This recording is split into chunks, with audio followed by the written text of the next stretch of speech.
Boker Tov, il est 8h heure de Paris, 8h heure de Jérusalem, 7h heure de Paris. C'est l'heure du premier journal d'information sur Studio Qualité, un journal qui, vous le savez, est relayé par Radio J. Et nous ouvrirons ce journal ce matin par deux nouvelles tentatives d'attentat hier soir contre des habitants juifs en Judée et en Samarie. La première s'est produite à l'entrée de la localité d'Ofra, à l'endroit même où s'est déjà produit il y a 12 jours l'attentat qui a coûté la vie au petit bébé de Shira Ishran, Amiad Israël, Zichrono Livrachai, qui a blessé 7 Israéliens, dont Shira elle-même et son mari Amichai.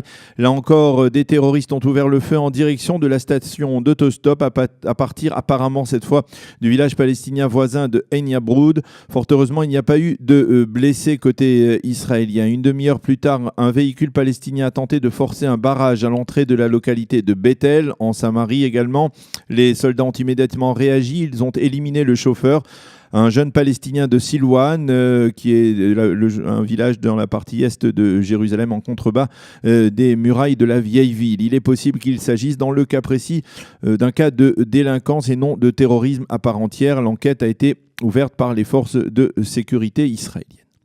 Un développement important qui s'est produit durant la nuit aux États-Unis, puisque le secrétaire d'État américain à la Défense, James Mattis, a annoncé sa démission sur fond de profondes divergences de vues avec le président américain Donald Trump autour de la décision de ce dernier de retirer les 2000 soldats américains encore stationnés en Syrie. Le secrétaire d'État américain a écrit dans sa lettre de démission adressée à Donald Trump: Monsieur le Président, vous avez le droit le plus légitime d'avoir un secrétaire d'État à la Défense qui partage pleinement votre position, ce qui n'est pas mon cas. Dans un tweet, Donald Trump a rendu hommage à James Mattis pour avoir servi fidèlement les États-Unis. Apparemment, James Mattis entendrait par sa démission protester également contre des rumeurs persistantes qui circulent sur l'intention, voire même peut-être déjà la décision du président d'annoncer le retrait de quelques 7000 soldats américains actuellement déployés en Afghanistan. Dans un tweet, le président Trump a rendu donc hommage à James Mattis. Il a souligné que sous sa direction, l'armée américaine s'était considérablement renforcée. Il a annoncé que prochainement, il désignera le successeur du secrétaire d'État américain à la Défense démissionnaire. Tsahal a entamé dans la nuit une seconde étape dans l'opération Bouclier du Nord le long de la frontière israélo-libanaise. Les forces israéliennes ont en effet fait exploser l'un de ces tunnels offensifs dévoilés au cours des derniers jours. Un tunnel construit et creusé par le Hezbollah. Les forces israéliennes avaient auparavant prévenu la population libanaise frontalière de ne pas s'approcher de l'entrée de ces tunnels du côté libanais.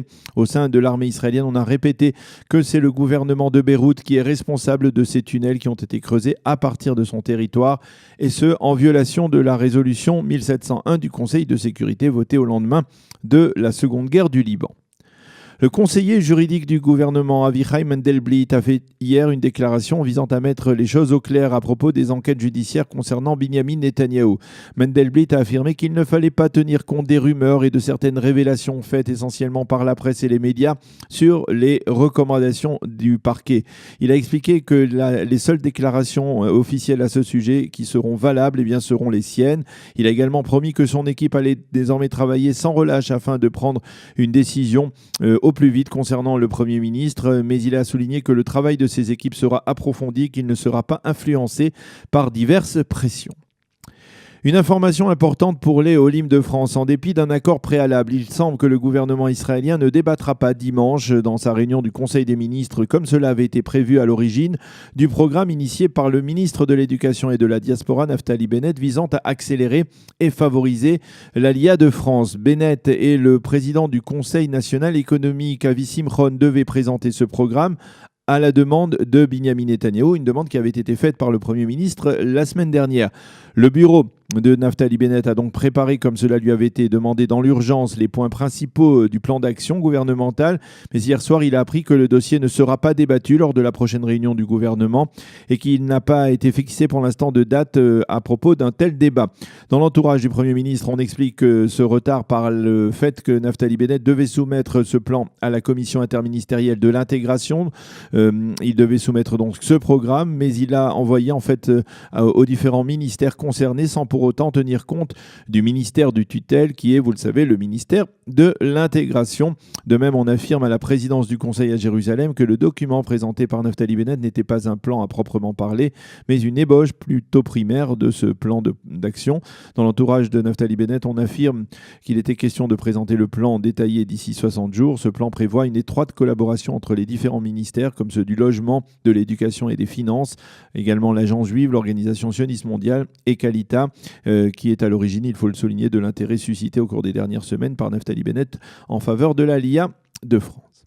La météo pour terminer ce premier journal d'information. Ce matin, il y aura encore des pluies éparses sur l'ensemble du territoire israélien, mais celles-ci devraient se calmer demain. On parle d'un temps partiellement nuageux à ensoleillé en Israël durant le Shabbat. Les températures aujourd'hui, 13 degrés à Jérusalem, 18 à Tel Aviv et 22 degrés à Eilat. Voilà, c'est la fin de ce premier journal d'information sur Studio Kalita. On marque une pause et on se retrouve pour la suite de nos programmes.